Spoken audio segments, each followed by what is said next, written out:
Bonsoir à nous tous, bonsoir à vous tous. Bienvenue donc à nous tous dans ces cultes du soir. Que le Seigneur nous bénisse et qu'il bénisse le message que je vais donner, le message qu'il a mis à mon cœur. J'ai vraiment une immense joie. Quand je préparais ce message, je l'ai préparé dans la joie. Je suis content que ça se soit passé ainsi. Et je suis toujours dans cette ambiance de la joie. Nous allons lire, je vais demander à Laurent d'afficher le texte. Je vais essayer, je ne le vois pas bien, mais quand même, je vais essayer de mettre le texte là pour que vous puissiez bien le voir. Le titre du message, c'est « Avance en eau profonde ». Pour ceux qui connaissent la Bible, ont compris déjà que c'est la parole que Jésus a dite à Pierre lorsqu'il s'agissait de la pêche miraculeuse. Voilà, est-ce que Laurent, tu peux afficher le texte, le 2, celui qui vient en premier, tu peux l'afficher, celui de Luc. Voilà, commençons par celui d'Éphésiens, le chapitre Éphésiens, le chapitre 3, le verset 14 jusqu'à 19. C'est pourquoi je me mets à genoux devant le Père, de qui dépendent comme de modèles toutes les familles des cieux et de la terre. Je vais changer. Je lui demande qu'il vous accorde à la mesure de ses glorieuses richesses, d'être fortifié avec puissance par son esprit dans votre être intérieur. Que le Christ habite dans votre cœur par la foi, enraciné et solidement fondé dans l'amour. Vous serez ainsi à même de comprendre avec tous ceux qui appartiennent à Dieu combien l'amour du Christ est large, long, élevé et profond. Oui, vous serez à même de connaître cet amour qui surpasse tout ce qu'on peut en connaître et vous serez ainsi remplis de toute la plénitude des dieux. C'est le mot plénitude que je voulais avoir et il est là. Merci Laurent. Le suivant, les diapos suivants, s'il vous plaît. Pour Luc, l'évangile de Luc, le chapitre 5, le verset 4 à 5, quand il lui finit de parler, il dit à Simon, avance vers le large, en eau profonde, puis toi et tes compagnons, vous jetterez vos filets pour pêcher. Maître lui répondit Simon, nous avons travaillé toute la nuit et nous n'avons rien pris, mais puisque tu me les demandes, je jetterai les filets. Et ils les jetèrent, et prirent tant de poissons que leurs filets menaçaient de se déchirer. Merci beaucoup, Laurent. Merci, ce sont les deux textes que nous avions à lire. Comme je disais, donc, le message de ce soir, c'est « Avance en eau profonde », c'est-à-dire faisons encore un pas. Et c'est vrai que ce soir, comme venait de le dire notre pasteur, il a donné des sujets de prière. Nous ne cessons de prier en réunion maintenant, ou seul, à la maison ou ailleurs. Nous ne cessons de prier pour vous, Séverine. Nous prions pour Marthe. Nous prions pour Stéphane, Alésia. Nous prions également pour M. Orientis et beaucoup d'autres comme Evelyne et Annick. Nous prions pour vous. Que le Seigneur vous bénisse, vous qui êtes avec nous ce soir et ceux qui n'ont pas eu la chance de se connecter, que le Seigneur les rencontre là où ils sont maintenant. Gloire à Dieu. Nous sommes tous candidats à plus de bénédictions. Alléluia. Nous sommes tous candidats à ces plus de bénédictions.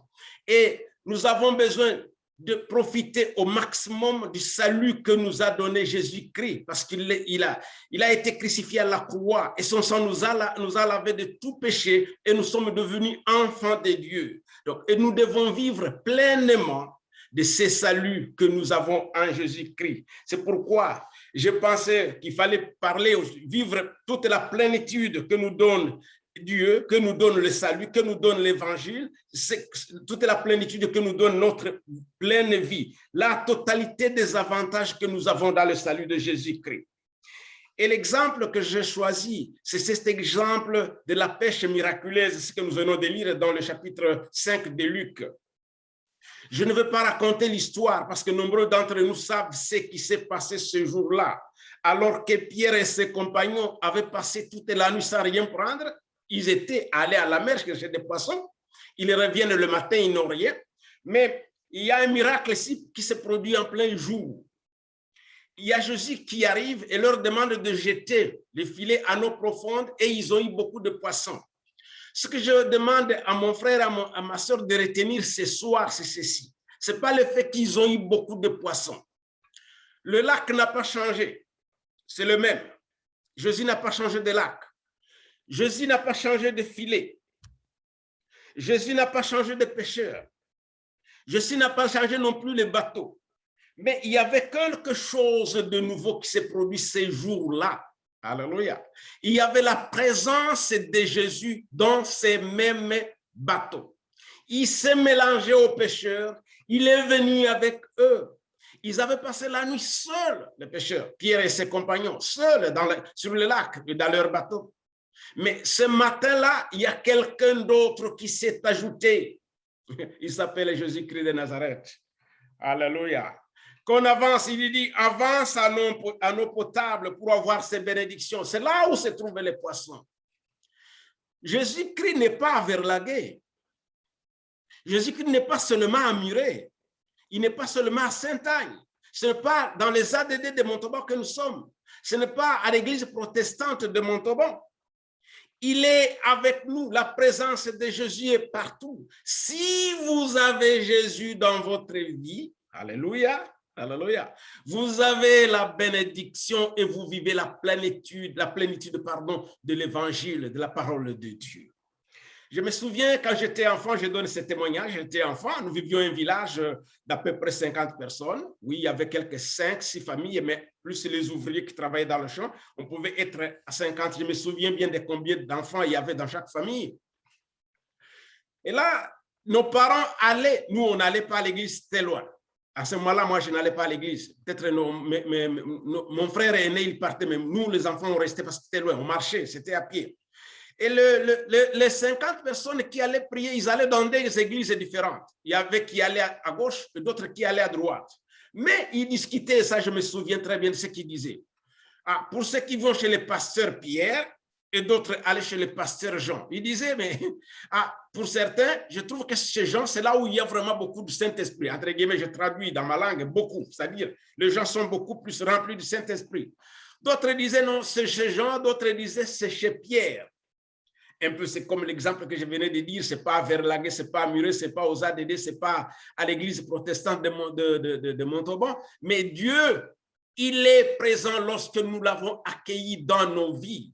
Alléluia. Dieu n'était pas chez Pierre ou chez Jean, Dieu habite dans nos cœurs, il est à nous, il s'est offert à nous et il ne nous prive, alléluia, de rien. Que le Seigneur nous bénisse. Avançons encore un peu vers les eaux profondes. Là, nous aurons la plénitude de Dieu et que le Seigneur nous bénisse. La Bible nous dit dans Psaume, le chapitre 47, et il y a beaucoup de versets dans la Bible qui dit que Dieu est roi. Dieu est roi. Et même Jésus, lorsqu'il enseignait à ses disciples, il a dit, que ton royaume vienne. Certaines versions disent, que ton royaume vienne. Et d'autres, que ton règne vienne. De toutes les façons, tous ces versets-là traduisent une seule chose. Dieu est roi. Il est notre roi. Il est mon roi comme il est votre roi. Nous l'avons accueilli. Et les grands attributs du roi, lorsqu'il y a un chef dans un royaume, il est d'abord protecteur. Il protège ses sujets. Il protège les habitants de son royaume. Il est Dieu protecteur. Notre Dieu, c'est lui qui nous protège. Je suis content lorsque nous commençons par la semaine, au début de la semaine, comme hier, je crois, et notre pasteur nous dit, prions pour les enfants qui vont à l'école, prions pour les gens qui vont au travail, prions pour le... C'est pas vraiment quelque chose d'anodin, c'est très bien, prions les gens pour que le Seigneur Dieu, le Seigneur Jésus aussi, les protège. Dieu est notre Père. Et notre attribut, c'est que Dieu est le pourvoyeur de biens matériels de son royaume. Dieu pourvoit à nos besoins. Et quand je réfléchissais sur ça, je me suis dit, il n'est pas seulement celui qui pourvoit, il est le fournisseur des biens qu'il nous donne. Et même, il les livre. Et là, je pensais, comme vous le savez, au corbeau qui a mené à manger à Élie. Gloire à Jésus, gloire à Dieu. Il lui donne à manger. et il est fait livrer par un corbeau. Dieu, il pourvoit nos besoins. Ah, je voudrais vraiment te dire, mon frère et sœur, qu'il connaît tes besoins. Les dieux pourvoira tes besoins. Et si tu as besoin de quelque chose, il est capable de les livrer. Que le Seigneur nous bénisse. Il est aussi notre Père.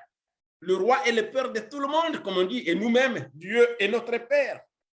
Et la Bible nous dit que nous sommes devenus maintenant, c'est dans 1 Jean, les 3, 2, c'est bien connu pour beaucoup d'entre nous. Nous sommes devenus maintenant, nous sommes devenus, parce qu'ils ont dit maintenant, nous sommes devenus maintenant enfants de Dieu. Par l'amour de Jésus-Christ, moi, Manassé, je suis devenu enfant de Dieu. Je suis devenu enfant de Dieu. Il faut que je vive pleinement de cette attitude, de cette plénitude d'être le fils du roi. Gloire à Jésus. Il y a quelques principes pour que nous puissions profiter ou pour que nous puissions jouir de toutes les bénédictions de Dieu. J'en ai cité 6. Je ne les ai pas vraiment créés. Bon, j'ai essayé de réunir certaines informations donc, de la Bible. Et si j'ai le temps, je vais donner un petit témoignage. La première des choses, c'est améliorer notre relation avec Dieu. La deuxième, c'est accepter que Dieu soit domicilié chez nous, chez Laurent. Que Dieu soit domicilié chez toi. Je l'ai découvert aujourd'hui et je suis très heureux de te l'apprendre, mon frère. Jésus veut être domicilié chez toi, Laurent. Il faut être réconcilié avec Dieu. C'est vrai, c'est l'œuvre de Jésus, il l'a fait et nous sommes réconciliés par Dieu, par Jésus-Christ qui est mort à la croix. Et Dieu n'accepte jamais la cohabitation, aucun jumelage. Et nous devons être des frères et sœurs qui soient remplis du Saint-Esprit. Notre pasteur a beaucoup développé ce thème et nous devons être des femmes et des hommes qui prient Dieu. En ce qui concerne le premier point, améliorer notre relation personnelle avec Dieu, j'ai pris l'exemple de Jacob. Je l'aime beaucoup. Et je l'ai dit, je crois, dans ma prédication précédente. Je sais que je parlais encore de Jacob parce que j'aime bien cet homme-là. Lorsqu'il est rentré chez lui, lorsqu'il est rentré dans son pays, il savait qu'il avait fait du mal à son frère. Il a essayé de monter des stratégies énormes. Il était intelligent, Jacob. Ça, on le sait, je n'ai pas besoin de vous l'apprendre ce soir. Il a essayé de monter des stratégies et dire à ses serviteurs, à sa famille, voici ce que vous allez faire, vous qui êtes en avant si vous rencontrez mon frère. Parce qu'on venait de lui dire qu'il vient à sa rencontre avec 400 hommes. Il avait monté beaucoup de stratégies, de discours, de bons discours et de présents, voire même une sorte de corruption morale, ce qu'ils allaient faire. Mais jusque-là, ces stratégies ne rentraient pas dans les plans de Dieu. Il s'est résolu enfin, lui, au lieu de penser que je peux lui offrir autant de chameaux, autant de bœufs, autant, je ne sais pas, d'autres présents. Il a dit, je vais m'isoler, je reste seul. Alléluia. Je reste seul. Vous partez, vous traversez le torrent et moi, je reste seul. Là, je parlerai, je m'adresserai à mon Dieu. La première des choses que nous devons faire, que tu dois faire, que tu peux faire, que tu dois faire, mon frère et ma sœur, pour pouvoir jouir de toutes les bénédictions de Dieu, c'est de s'isoler et aller parler à Dieu.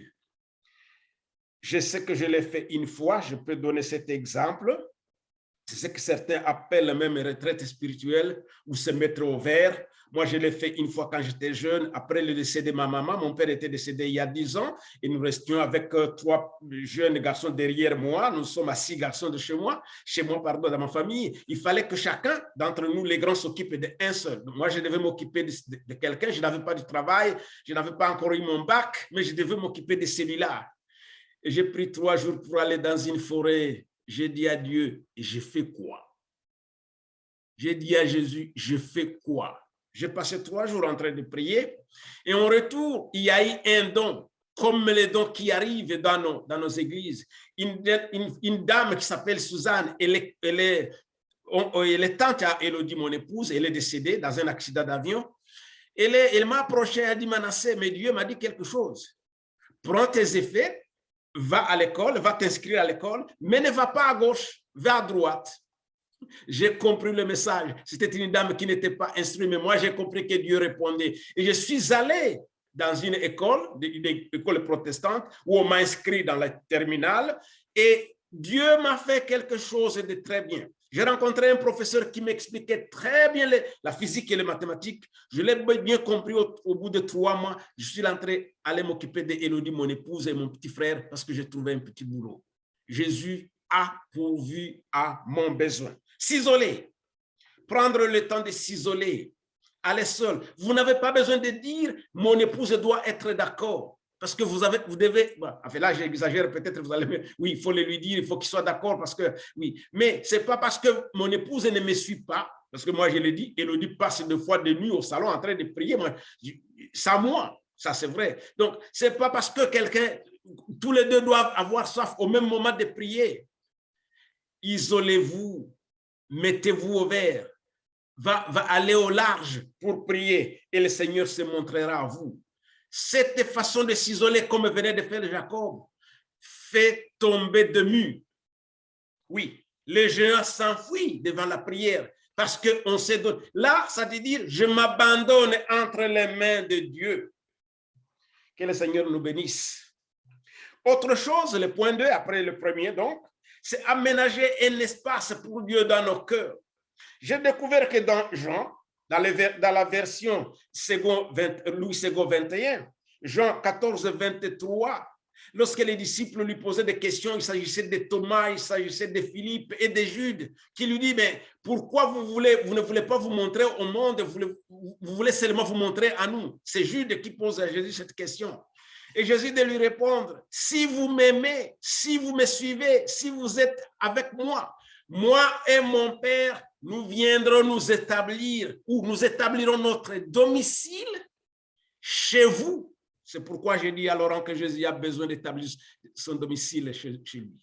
Gloire. J'ai découvert cela. Le mot domicile me va bien. Je suis content. C'est vrai, lorsqu'on dit Jésus demeure à nous, mais c'est cet après-midi que j'ai compris que Jésus voudrait bien établir un domicile chez moi.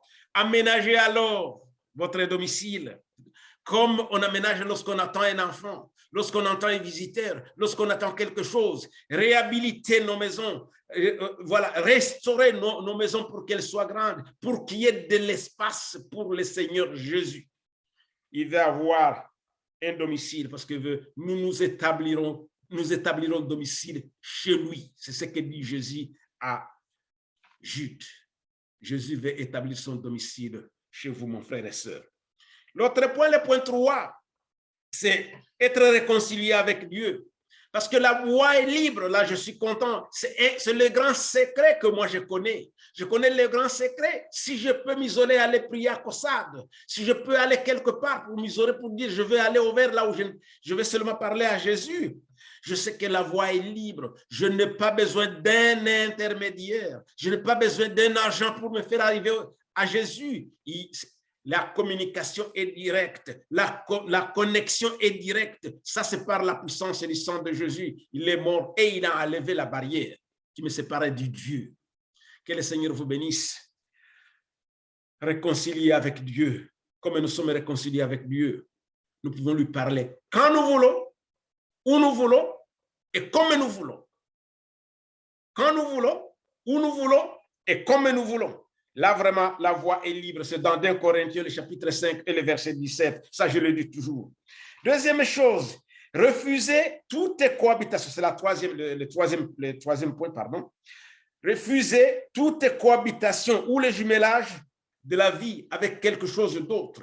Parce que notre Dieu, c'est un Dieu jaloux. Ça, c'est écrit dans Deutéronome, le chapitre 6 et le verset 15.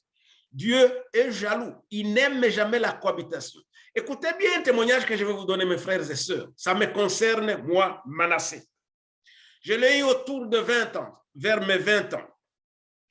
Dans un village, c'est un songe, c'est un témoignage qui m'est arrivé, moi. Un village, je vois un village, nous étions chez nous parce que je suis né au village, j'ai grandi au village, je suis un homme du village. On nous dit, mais attention, le village, il y a une sorte de bruit, il y a quelque chose qui arrive, tout le monde s'agite. On nous dit qu'il y a un monsieur qui vient de l'est du village. lorsqu'il arrive devant vous, il vous dit tous vos péchés, tout ce que vous faites. En fait, il vous dit si vous êtes hypocrite devant les autres chrétiens ou pas. Il raconte votre vue devant tout le monde. Et devant lui, il y avait deux hommes qui allaient vite. Et lui-même allait vite. Mais dès qu'il arrivait devant quelqu'un, c'est pour lui dire, toi tu mens, ça c'est bon. Ou tu mens aux autres frères et sœurs. Un peu ce qui est arrivé à Anani et Saphira. Un peu. Et moi, Manassé, je me suis dit, moi, Manassé, j'étais chef de chorale, j'étais le conducteur, les grands conducteurs de la paroisse. Et je me suis dit, ah, il faut que je fuis, il faut que je quitte. Il ne faut pas que ce monsieur me trouve ici pour qu'il étale ma vie devant tout le monde. Et je me suis dit, je vais fuir. Si je fuis vers sa direction, comme il vient de l'Est, il m'attrapera parce qu'il allait très vite. C'est un songe, pardon, un songe. C'est vraiment un songe, un songe. Et je me suis dit, je vais prendre la voie perpendiculaire, c'est-à-dire, comme il va à l'est, moi je monte un peu, comme ça lui il va continuer son chemin, et moi je serai un peu monté là. J'ai pris, je suis monté, je l'ai laissé passer, mais je ne comptais pas, je ne savais pas qu'il était plus intelligent que moi. En fait, arrivé à l'endroit où je suis monté, où j'ai pris le sentier qui monte, il m'a suivi. Je l'ai vu derrière moi et je me suis dit, je cache le visage, un peu comme Adam et Ève ont fait. Je cache le visage, il va passer peut-être chercher d'autres habitants. Il est arrivé derrière moi, il m'a touché aux épaules. Et toi, est-ce que tu es né de nouveau? Il pose la question à moi. C'est un songe, je ne dis pas que c'est Jésus, je ne dis pas que c'est un ange, mais c'est quelqu'un, c'est un homme. Il me dit, est-ce que toi, tu es né de nouveau? Au lieu de répondre que je suis né de nouveau, écoutez bien ma réponse, je lui ai donné la date de mon baptême. Je me souviens, j'étais dans le songe, mais je lui dis, j'ai été baptisé le 25 décembre 1970. Il me dit non, tu n'es pas né de nouveau, mais tu naîtras de nouveau en décembre prochain. Et je sais ce qui m'est arrivé l'année prochaine, au mois de décembre. Donc, je savais que je n'étais pas en règle avec Jésus tout jeune que j'étais. Je sais que je n'étais pas en règle avec Jésus, mais celui-là, ces rêves-là, ces songes-là, m'a vraiment, vraiment réveillé. Donc Dieu, il n'aime pas qu'on soit hypocrite. Il n'aime pas qu'on ait une double vie seul. Il est jaloux. Ah, je vais essayer d'aller vite parce que le temps passe. Autre chose, c'est être de chrétien rempli du Saint-Esprit. C'est le point 5. Je donne un exemple au lieu de parler de ce chapitre parce que notre pasteur Didier l'a bien développé. Savez-vous que lorsqu'on n'est pas rempli du Saint-Esprit, on est fatigué, on ne peut pas aller en réunion? Que ce soit des réunions Zoom, que ce soit des réunions en présentiel, on est fatigué, il y a des excuses. Et même des programmes télé peuvent empêcher des gens d'aller au culte. Mais lorsqu'on est rempli du Saint-Esprit, on n'aime que ça. On a soif de dire, oh, qu'est-ce que ça tarde d'être le vendredi, le dimanche et le mardi, parce que c'est l'esprit. On a soif de voir les frères, on a soif de prier, on a soif d'entendre la parole de Dieu. L'autre chose, la trésorerie de l'Église monte. Hein? Là, je n'ai pas besoin d'en parler beaucoup. Oui, quand les gens sont remplis du Saint-Esprit, les pasteurs ou les trésoriers savent le voir dans les caisses de l'Église. Autre chose, c'est la communion de Jésus, la communion fraternelle, pardon. Gérald nous en a parlé et même Didier en a aussi parlé la fois passée.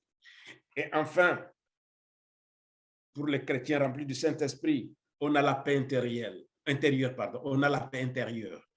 Élodie ne cesse de me le dire ici. Il dit, Manassé, mais pourquoi toi tu paniques très souvent? Quand il y a une situation, tu paniques très souvent. C'est son mot, tu paniques très souvent.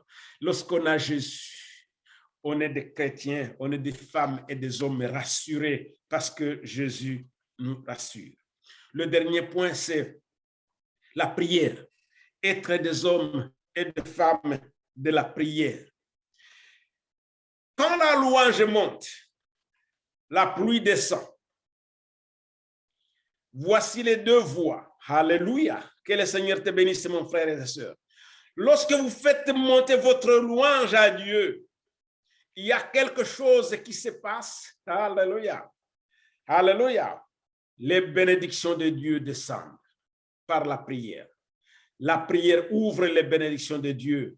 Il y a un don qui est arrivé récemment ici et je sais à qui on parlait. Il dit, mais Dieu te justifiera. Pourquoi restes-tu longtemps dans les réseaux sociaux? Pourquoi tu ne occupe-toi plutôt de la lecture de la parole de Dieu? Je sais de qui ce don a parlé. Le don est arrivé, on était en ligne comme maintenant. Il n'y a pas longtemps, je crois qu'il y a un mois. Mais je sais de qui on parlait à ce moment-là. Et la Bible nous dit dans Ésaïe, comme la pluie tombe, d'Ésaïe 55, le chapitre 55 et le verset 10, il nous parle de la pluie du ciel qui vient pour nous tous, qui vient nous donner à manger, qui vient nous donner la vie. C'est Zacharie aussi, le chapitre 10, il nous parle de la pluie. Le Jérémie 14, 22, il nous parle de la pluie. Lorsque nous prions le Seigneur, lorsque nous adressons à Dieu, il y a les pluies du ciel qui sont les bénédictions que Dieu nous donne, qui descendent vers nous. Que le Seigneur entende votre prière. Faites monter vos prières devant Dieu. La conséquence directe, c'est que des pluies tombent vers vous. Ne vous étonnez pas que votre jardin soit arrosé et celui du voisin non, parce que vous aimez Dieu, parce que vous avez choisi quelqu'un qui a pris domicile chez vous. Quand quelqu'un n'a pas, moi je me souviens lorsque j'étais à Paris, j'avais des papiers, mais c'était pas, j'étais hébergé par quelqu'un. Sur mon adresse, on écrivait Manassé, et puis je mettais chez tel, j'habitais chez tel. Jésus a besoin d'être domicilié chez nous, mon frère et ma soeur. Et enfin, je vais terminer par quelque chose. Nous ne sommes pas les produits de la transformation de la nature. Nous sommes des créatures de Dieu. Et j'aime bien ces versets que je trouvais les gens l'aimaient beaucoup. Il y a des sœurs que j'ai fréquentées ici. Elles sont parties maintenant, elles sont près du Seigneur, qui était de notre assemblée. Ils aimaient les 1 Pierre, le chapitre 5, le 6, 7. Parce que Dieu prend soin de nous. C'est ce que dit ce verset. Dieu prend soin de nous.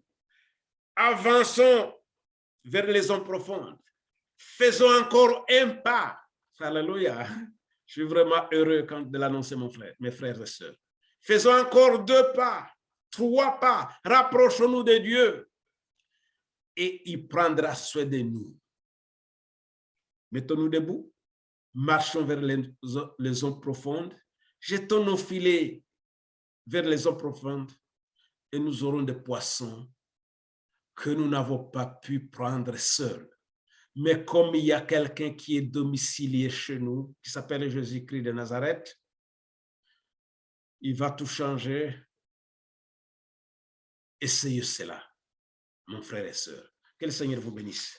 Amen. Amen. Nous allons prier le Seigneur. Père, je te bénis. Je suis content parce que tu nous parles, Seigneur. Je suis content parce que tu nous remplis de ton esprit. Je suis content parce que tu nous donnes la joie. Je suis content parce que tu nous fais découvrir des choses dans la parole de Dieu. Je suis content parce que tu es là, mon Dieu. Fais-nous avancer vers les eaux profondes, oh mon Dieu. Là où se trouvent les poissons que nous n'avons pas pu trouver avant.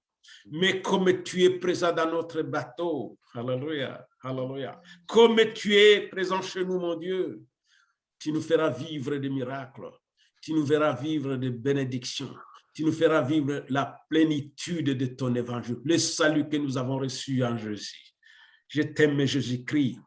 Nous t'aimons, mon Dieu. Merci parce que tu nous parles. Merci parce que tu parles à moi. Merci parce que tu me corriges. Merci parce que tu veux encore me conduire davantage. Je te bénis, Seigneur Jésus. Sois avec notre église de Montauban. Je te bénis vraiment parce que je suis membre de cette église. Alléluia. Que nous soyons tous remplis du Saint-Esprit. Que le Saint-Esprit nous conduise en tout et dans tout, Seigneur Jésus. Il renouvelle notre intelligence, mon Jésus. Que nous soyons des disciples qui servent Jésus-Christ. Je te bénis, éternel.